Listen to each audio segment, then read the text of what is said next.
నమస్తే welcome to KNR news నేను మీ శ్రీలత ముందుగా హెడ్లైన్స్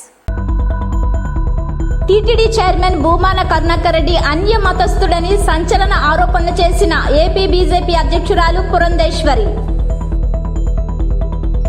మున్సిపల్ కార్మికుల సమ్మెకు మద్దతుగా నిలిచిన మైలవరం నియోజకవర్గ జనసేన ఇన్ఛార్జ్ అక్కల గాంధీ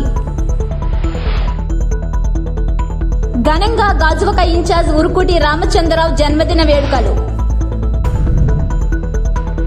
జీవీఎంసీ 71వ వార్డు కుంచుమాంబ కాలనీలో స్థానిక అవసరాల నిమిత్తం ఉంచిన స్థలంలో బోరు ఏర్పాటుకే భూమి పూజ చేస్తుండగా పోలీసుల సాయంతో స్థలం తమదని చెప్పుకుంటున్న మాజీ కౌన్సిలర్ పప్పు రాజారావు అడ్డుకునే ప్రయత్నం చేశారు. దీంతో కాలనీ మొత్తం అక్కడికి చేరుకొని నిరసన తెలియజేశారు. 1988లో కాలనీ ఏర్పాటు సమయంలో స్థానిక అవసరాల నిమిత్తం 5 ప్లాట్ల స్థలాన్ని కేటాయించినట్లు తెలిపారు. అందులో సామాజిక భవనం, రామాలయం, వాటర్ ట్యాంక్ నిర్మాణం చేయాలని నిర్ణయించామని, అయితే అప్పటి కౌన్సిలర్ పప్పు రాజారావు, ఎర్ర నాగేశ్వరరావు అనే వ్యక్తులు ఆక్రమించడానికి ప్రయత్నించగా తామంతా కోర్టును ఆశ్రయించామని స్థానికులు తెలిపారు. కమ్మలపాకలో ఉండే రామాలయం కోసం పిల్లర్లను కూడా నిర్మించామని, ఇప్పుడు బోరు ఏర్పాటుకే భూమి పూజ చేస్తుండగా పప్పు రాజారావు పోలీసులకు ఫిర్యాదు చేసి పనులకు ఆటంకం కలిగించాడని ఆరోపించారు. కాలనీ ప్రజల అవసరాలను దృష్టిలో పెట్టుకొని స్థలాన్ని ఇన్నాళ్లు కాపాడుకుంటూ వస్తున్నామని, అయినప్పటికీ స్థలాన్ని ఆక్రమించాలని రాజారావు అనేక ప్రయత్నాలు చేస్తున్నాడని ఆరోపించారు. ఎన్నికల సమయంలో నేతలు గ్రామ అవసరాలను తీరుస్తామని చెప్పి మాట తప్పుతున్నారని స్థానికులు మండిపడ్డారు. గుడి విషయంలో రాజకీయాలు చేయాలని చూస్తే ప్రతిఘటిస్తామని హెచ్చరించారు. వచ్చి ఇక్కడ ఉంటున్నామండి. అర్ధరాత్రి అంటే అర్ధరాత్రి కూడా స్టేషన్లు పిలిచిన రోజులు ఉన్నాయి. మమ్మల్ని ఆడవాళ్ళు ఇబ్బంది పెట్టిన రోజులు ఉన్నాయి. ఆయన ఎన్నో ఇబ్బందులు పడ్డాం. మేము కరెంటు తెచ్చుకున్నాం, ఇన్ని బాధలు పడ్డాం. ఒక రాముడు తెచ్చుకోలేకపోతున్నాం. ఇటు ఆడవాళ్ళకి ఉపయోగపడేది, ప్రజలకు ఉపయోగపడేది, అందరికీ ఒక మన ఆత్మకు సంతోషం కలిగించేది. ఇది మన కార్యక్రమం మనం చేసుకొని మేము ఇక్కడ కాపురాలు ఉండి మేము ఇక్కడ ఇబ్బందులు పడుతూ మేము ఇక్కడ ఉంటున్నాం. ఆయన ఎక్కడో ఉండి ఇక్కడ మా మీద ఎంతసేపు ఎద్దువే ప్రకటిస్తున్నాడు. ఆయన కొన్ని వచ్చి సేవ చేయాలనుకున్నాడు. అయితే వచ్చి సేవ చేయాలి కదండి. సేవ చేయడు, ఏమీ లేదు, చేసి వాళ్ళు చేయనివ్వడు. ఇబ్బందులు పడేది మేము ఇక్కడ, ఆయన కాదు. అంటే ఆకరించుకుని దుబ్బేయడమే కానీ ఇంకా మరి ఇక్కడ ప్రజలను చూడడం చేయడం పోనీ వచ్చి చూడొచ్చు కదా. అటువంటి కార్యక్రమాలు చేయడు. ఇక్కడ పడుతున్న వాళ్ళు వీళ్ళందరినీ ఇబ్బందులు పెడుతున్నాడు. మమ్మల్ని ఆడవాళ్ళు ఇబ్బందులు పెడుతున్నాడు. ఏంటిది అన్నాళ్ళు కొద్ది భగవంతుడు పూజ కూడా చేసుకోలేమో. మేము ఇంత కాపురాలు ఉండి ఇప్పుడు 34 దగ్గర 35 సంవత్సరాలు రాబోతుంది. బావుల్లోను, పుట్రల్లోను, చీకట్లోను 6 సంవత్సరాలు. ఏమండి ఎన్నిసార్లు కంప్లైంట్లు ఎత్తుంటే అర్ధరాత్రి కాడ వెళ్ళి స్టేషన్ దగ్గర కూర్చున్నామండి. ఉట్టు మామిడి పళ్ళు తిని రాత్రి అంతా కాపురం అక్కడ ఉండి కాపలా కాసి వచ్చాం. ఎన్నోసార్లు అయ్యింది అలాగా. ఎన్నో బాధలు పడ్డామండి. కరెంట్ల కోసం బాధలు పడ్డామండి. ఎక్కడంటే పట్టాల కోసం అంటే పట్టాలు ఇదిగో అంటున్నారు, అదిగో అంటున్నారు, అదిగో మీకు ఎందుకు గడప కొట్టేసి చెప్తున్నాం అంటున్నారు. ఎప్పుడు ఏది లేదు. ఇన్ని సంవత్సరాలు బట్టి ఇలాగే ఉంటున్నాం. వరదలు వస్తే ములిగాం, తేలాం, వర్షాలు వస్తే తేలాం, అన్నీ అయిపోయినాయి. మాకు అన్ని బాధలు మేము పడుతున్నాం. ఎక్కడో ఉండాయి నాది నాది నేను ఆవరించుకుంటాను, నేను చేసుకుంటాను. ఏదో పని చేయనివాడు మంచి ఆయనైనా మంచి చేయొచ్చు కదా. రావడానికి మళ్ళీ ధైర్యం లేదు. ఏంటండి ఇది ఇలాగ ఎన్నాళ్ళు మా బాధలు? మా తరమే మూసిపోతుంది. అప్పుడే మేము బాధలు పడిన వాళ్ళు మొదలుపెట్టిన వాళ్ళను. మా తరం మూసిపోయి అప్పుడే ఇంకో 2వ తరం వస్తున్నట్టు వాళ్ళకి ఏం తెలుస్తుంది ఇప్పుడు? అంటే ఇంకా అలా సమసిపోవాల్సిందే నా కార్యక్రమం. అది భగవంతుడు ఇంక పైకి లేవనేవరా? ఇటు భగవంతుడి కార్యక్రమాలకు కూడా అడ్డంకులు. పోనీ ఆయన స్థలం ఎవరైనా ఆపరించుకుని అమ్మ ఎవరో ఇల్లు కట్టేసుకుంటున్నారంటే అడ్డం కొట్టాడంటే ఒక అర్థం ఉంటుంది. ఇది కాలనీకి సంబంధించిన స్థలం. అది రామాలయం కమిటీ హాలు. ఏదో నలుగురు కూర్చోడానికి ఈ రోజున ఇంతమంది ఉన్నామంటే ఇరుకిరుకు సందులు అయిపోయినాయండి. ఒక కార్యక్రమం చేసుకోవాలంటే 4 కుర్చీలు వేసి కూర్చొని చేసుకుని కార్యక్రమం చేసుకోవడానికి జాగా లేదు. కొన్ని కింద ఏదో చిన్న కళ్యాణ మండపంలో కానీ పైన భగవంతుని పెట్టుకుంటే భగవంతుడి కార్యక్రమాలు జరుగుతాయి, దేవుడి కళ్యాణాలు జరుగుతాయి. మా ఇళ్లలో ఏదైనా కార్యక్రమాలు ఉన్నప్పుడు దేవుడికి ఒక సమర్పించుకుని మేము ఇక్కడ కార్యక్రమాలు చేసుకోవడానికి బాగుంటుందని మేము అన్ని బాధలు పడుతున్నాం. ఎందుకంటే ఇంతమంది ప్రజలను ఇబ్బంది పెడుతున్నాడు ఆయన. దేనికి? ఆయనకి ఏం కావాలి? కొన్ని వచ్చి మాట్లాడమనండి. ఇక్కడికి వచ్చి ధైర్యంగాను అలా రాడు. మళ్ళీ మాజీ ప్రెసిడెంట్ నేను కాలనీ వేసిన దగ్గర నుంచి ఉంటున్నాను. పేద ప్రజల కోసం పెద్దలు నిర్ణయించారు ఈ జాగా. ఆ టైంలో గురునాథరావు గారి టైంలో మాకు ఈ పప్పరాజారావు అన్న వ్యక్తి 40 పోళ్ళు అండి, 40 పోళ్ళు మాకు ఆయన గురునాథరావు గారు ఎమ్మెల్యేగా మినిస్టర్గా ఉన్నప్పుడు మాకు 40 పోళ్ళు చీకట్లో ఉంటే వాంగుట్టి ఇతర ముగ్గురు చచ్చిపోయారు. అయినా సరే వెంటనే 40 పోళ్ళు వేసి వాళ్ళ పేద ప్రజలకు ఇచ్చేయాలి. అలాగని మాకు ఎంతో హెల్ప్ చేశారు గురునాథరావు గారి టైంలోనే ఇవి వేసామండి. అలాగని వేకర్ సెక్షన్ కాలేజ్ కింద సర్టిఫికేట్ ఇచ్చిన మహానుభావుడు ఆయన. అలాగే గణబాబు గారి టైంలో ఏపీఎస్సీ క్లియరెన్స్ అండి, ఏదైనా వస్తే వాళ్ళు ఊరుకుండేవారు కాదు, ఇండస్ట్రీ వాళ్ళు ఊరుకుండేవారు కాదు. అది మా పేరు ఉంది, మీరు ఇల్లు ఖాళీ చేయండి అని. కానీ మాకు అలా కుదరదు. మేము పేద ప్రజలు 60 గజాలు 30 గజాల్లో మేము కట్టుకుంటున్నాం. అలాగని ప్రతి నాయకుల దగ్గరికి వెళ్తే ప్రతి నాయకులు పోలీసు వారు అందరూ మాకు సహకారం చేశారు. అలాగే మీడియా ప్రతినిధులు కూడా మాకు బాగా సహకారం చేశారండి. ఈ భూబకాసురుడిని మీ ద్వారా చెప్తున్నాను, ఆ భూబకాసురుడిని పప్పు రాజారావు అనే వ్యక్తి భూబకాసురుడు శ్రీనగర్ కొండంతా దోచుకున్నాడు. అలాగే నేటికి 40 సంవత్సరాలు అవుతుంది కుచ్చిబొమ్మ కోళ్ళని ఇంకా తినేద్దామని ఇంకా ప్లాన్ చేస్తున్నాడు. మా సొంత ప్రయోజనాల కోసం కాదండి, ఇది పేద ప్రజల కోసం ఏదైనా కూర్చొని ఏదైనా మాట్లాడుకోవడం, లేదంటే ఒక కమిటాలో లేకపోతే ఏదో రాముడికి దండం పెట్టుకుందాం. ప్రతి ఊళ్ళో రామాలయం ఉందండి, కానీ మా ఊరికి ఇంత పచ్చని దరిద్రం అన్నాడు పప్పు రాజారావు అన్న వ్యక్తి. దేశంలో కూడా గొడవైంది, ఎదవా ఇంకా నీకు గుర్తు లేదేట్రా, నీకు గుర్తు లేదా, నీకు వయసు వచ్చింది, ఎన్నో ఇక్కడ 30 సైకిల్ ఈ లైన్ అంతా ఆడే అమ్ముకున్నాడండి రైతుల దాకా. నీకు కొండంతా తినేసావు, ఇంకా బుద్ధి లేదేటంటే నువ్వేం చేసుకుంటావు చేసుకో, నేను చూసుకుంటాను, నేను పైకి పలుకుబడి ఉంది, ఏం చేసుకుంటాడు అన్నారు. మన కార్పొరేటర్ గారు 3 నెలలు 4 నెలలు పెట్టి ఫోన్ చేసి రమ్మంటే ఆయనతో నేను మాట్లాడేదేట అంటున్నాడు. కార్పొరేటర్ గారు మాట్లాడారు, ఆయన బాగా స్పందించారు, మీ పని మీరు చేయండి, నా పని నేను చేస్తానన్నారు. అలాగే మన నియోజకవర్గం ఇన్ఛార్జ్ గారి దగ్గర కూడా వెళ్ళామండి, వారు కూడా చెప్పారు ఇది తొందరలోనే మేము గుడి కడదామని మీ ద్వారా మేము చెప్తున్నాం. గాజువాక నియోజకవర్గం వైసీపీ నూతన ఇన్ఛార్జ్ 70వ వార్డు కార్పొరేటర్ ఉరుకూటి రామచంద్రరావు జన్మదిన వేడుకలు పార్టీ అభిమానులు, కార్యకర్తలు, నాయకుల నడుమ ఘనంగా నిర్వహించారు. గురువారం పాత గాజువాక చందు నివాస ప్రాంతంలో జరిగిన ఈ జన్మదిన వేడుకలలో మాజీ శాసనసభ్యులు చింతలపూడి వెంకటరామయ్య, గురుమూర్తి రెడ్డి, మంత్రి రాజశేఖర్, వివిధ వార్డుల కార్పొరేటర్లు కేబుల్ మూర్తి, ఇమ్రాన్, రాజాన రామారావు, పార్టీ ముఖ్య నాయకులు Dama Subbarao, zone 6 commissioner P Simhachalam తదితరులు పాల్గొని చందుకి జన్మదిన శుభాకాంక్షలు తెలిపారు.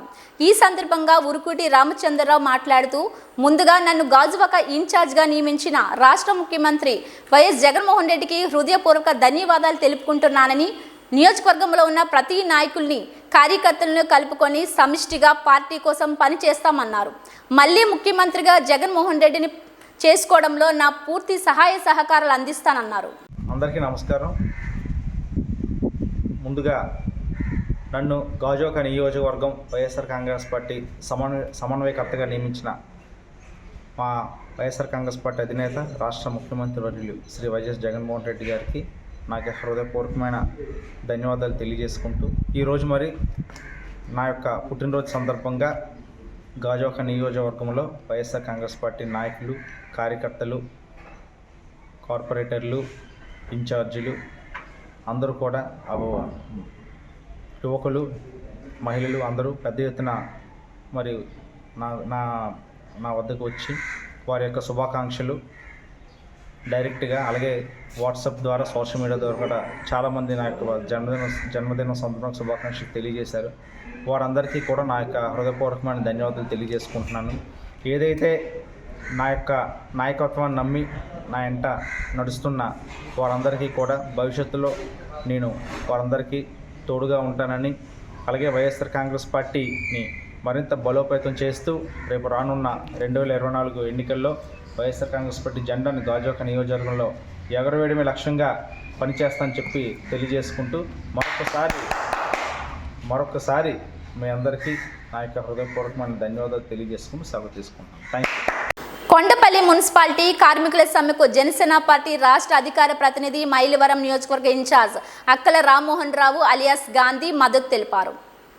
ఎన్టీఆర్ జిల్లా మైలవరం నియోజకవర్గం కొండపల్లి మున్సిపాలిటీలో జరిగిన మున్సిపల్ కార్మికుల సమ్మెకు మద్దతు తెలిపిన జనసేన పార్టీ మైలవరం ఇన్ఛార్జ్ గాంధీ మాట్లాడుతూ, మున్సిపల్ కార్మికులకు ఉద్యోగం పర్మనెంట్ చేస్తామని, సమాన వేతనం ఇస్తామని, హెల్త్ అలవెన్స్లు ఇస్తామని అన్నారు.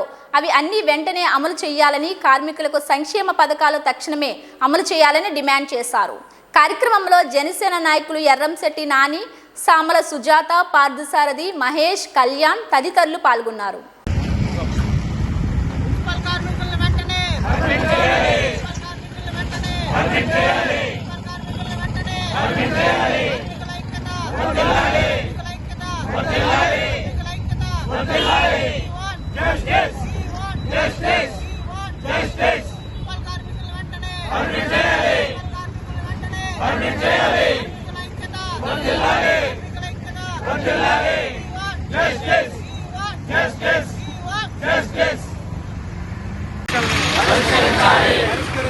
మున్సిపల్ కార్మికుల సమస్యల్ని ఇవ్వాలి. కనీస వేతనం మున్సిపల్ కార్మికులకు 26,000 ఇవ్వాలి. మున్సిపల్ కార్మికులకు కనీస వేతనం 26,000 ఇవ్వాలి. మున్సిపల్ కార్మికులకు కనీస వేతనం 26,000 మున్సిపల్ కార్మికులందరినీ పర్మిట్ చేయాలి. మున్సిపల్ కార్మికులందరినీ పర్మిట్ చేయాలి. మున్సిపల్ కార్మికుల్ని ప్రభుత్వ ఉద్యోగులుగా గుర్తించాలి. మున్సిపల్ కార్మికుల్ని ప్రభుత్వ ఉద్యోగులుగా గుర్తించాలి. ఇంజనీరింగ్ కార్మికులకు 6,000 హెల్త్ అలవెన్స్ ఇవ్వాలి. ఎన్టీఆర్ జిల్లా విజయవాడ రూరల్ మండలం వైఎస్ఆర్ కాలనీలో రాత్రిపూట వీధి దీపాలు వెలగవని, రోడ్లన్నీ గుంతలతో పాడయ్యాయని, వర్షం వస్తే డ్రైనేజీలు ఇళ్లలోకి వస్తున్నాయని, త్రాగునీరు బాత్రూమ్ వాటర్ కలుస్తుందని, ఎమ్మెల్యే ఇంతవరకు తమ కాలనీకి రాలేదని, మా దగ్గర మున్సిపాలిటీ ట్యాక్సులు కట్టించుకొని సౌకర్యాలన్నీ కల్పించాలని తమ ఆవేదన వ్యక్తపరుస్తున్నారు వైఎస్ఆర్ కాలనీ నివాసులు. అంటే మాకు మీరు 10 మందికి మాకు అది ఎట్లానో తెలియదు. మేమందరం రెడీగా ఉన్నాం పన్ను కట్టడానికి. మాకు వాటర్ ఫెసిలిటీ గానీ, కరెంట్ ఫెసిలిటీ గానీ ఏవైతే మున్సిపల్ కార్పొరేషన్ నుంచి రావాలో అవన్నీ కావాలి. మేము పన్ను కడతాం.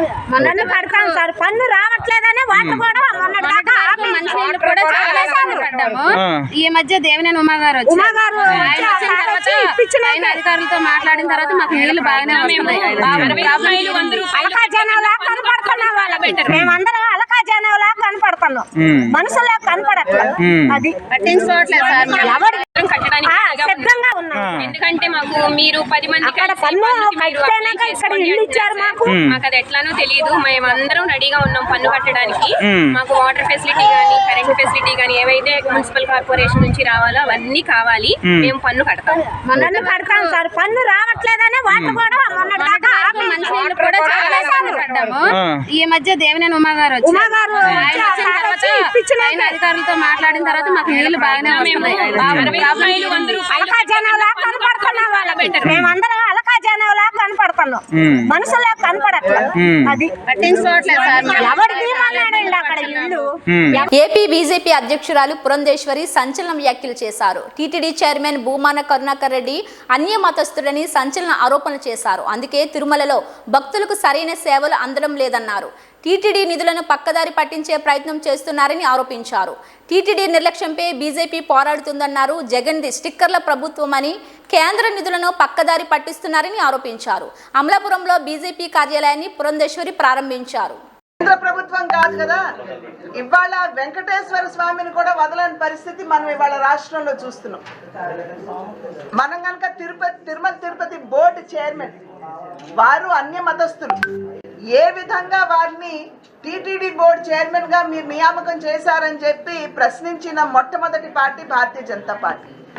ఎందుకంటే హిందుత్వం మీద నమ్మకం లేనటువంటి వారు అక్కడ తిరుమల తిరుపతి దేవస్థానంలో ధార్మిక పరిరక్షణ ఏదైతే జరగాలో అది ఏ మేరకు జరుగుతుందనేటువంటి అనుమానం, ఆందోళన రాష్ట్రంలో ఉన్నటువంటి ప్రజలకి లేకపోలేదు. అదేవిధంగా భక్తులు సమర్పించినటువంటి సమర్పణ ఏదైతే ఉందో దానిలో కూడా 1% తీసేసి మేము తిరుపతి కింద ఉన్నటువంటి తిరుపతి అభివృద్ధికి మేము వాడుకుంటామని చెప్తున్నారు. దాని మీద కూడా భారతీయ జనతా పార్టీ గళం విప్పినప్పుడు దాన్ని ప్రభుత్వం వెంటనే వెనక్కి తీసుకోవడం జరిగింది. ఆ తర్వాత 90 కోట్లు అంటే 100 కోట్ల రూపాయలు టీటీడీ నుండి కింద తిరుపతిలో ఉన్నటువంటి పరిశుభ్రం చేసేటువంటి ఎవరైతే ఉంటారో వారికి జీతాలు ఇవ్వడానికి తీసుకుంటామని చెప్పి వారు చెప్తున్నారు. అంటే కింద వచ్చేటువంటి ట్యాక్స్ ఏమవుతుందో. ఇవి బులెటిన్ అప్డేట్స్. మరిన్ని వార్తా విశేషాలతో మళ్ళీ కలుద్దాం. అంతవరకు సెలవు, నమస్కారం.